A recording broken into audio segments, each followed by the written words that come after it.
Anjarakandy dental കോളേജിൽ ജാതി പീഡനത്തിനിരയായി ആത്മഹത്യ ചെയ്ത നിതിൻ രാജിന് നീതി തേടി ദലിത് സംഘടനകൾ സംഘടിപ്പിച്ച ഹർത്താൽ വൻ വിജയമായിരുന്നു.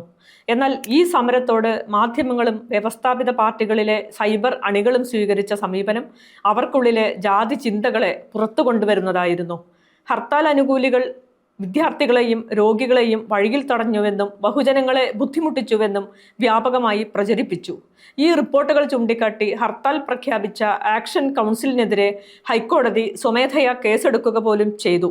സമരാനുകൂലികളായ നിരവധി പേർക്കെതിരെ പോലീസ് കേസെടുത്തു. ഈ സംഭവങ്ങളിൽ ഏറ്റവും കൂടുതൽ മാധ്യമ ശ്രദ്ധ കിട്ടിയത് തിരുവല്ല KSRTC സ്റ്റാൻഡിൽ അർബുദബാധിതനെയും ഭാര്യയെയും ഹർത്താൽ അനുകൂലികൾ തടഞ്ഞുവെന്ന ആരോപണത്തിനാണ്. മനോരമ ചാനൽ തുടങ്ങിവെച്ച ഈ ആരോപണം മറ്റ് മാധ്യമങ്ങളും ഏറ്റെടുത്തു.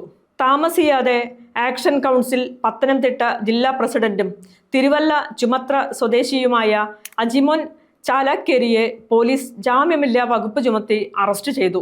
വധശ്രമത്തിനാണ് കേസെടുത്തിരിക്കുന്നത്. അദ്ദേഹം ഇപ്പോൾ റിമാൻഡിലാണ്. മനഃപൂർവ്വം കെട്ടിച്ചമച്ച ഈ ആരോപണത്തിലെ യഥാർത്ഥ വസ്തുതകളെക്കുറിച്ച് സംസാരിക്കുകയാണ് സംഭവ സമയത്ത് സ്ഥലത്തുണ്ടായിരുന്ന രാജൻ വളഞ്ഞവട്ടം.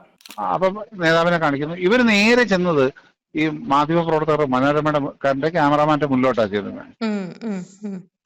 അവരവിടോട്ട് ചെന്നിട്ട് അവരോട് പറഞ്ഞു ഇതെന്ത് ഹർത്താലാണ് എന്ന് പറഞ്ഞ് ഇവരൊരു ഷോ അങ്ങോട്ട് കാണിക്കുമ്പോഴാണ് പെട്ടെന്ന് ഇവർക്ക് അടിയിലോട്ട് ആൾക്കാർ അങ്ങോട്ട് ചുറ്റും കൂടുന്നത്.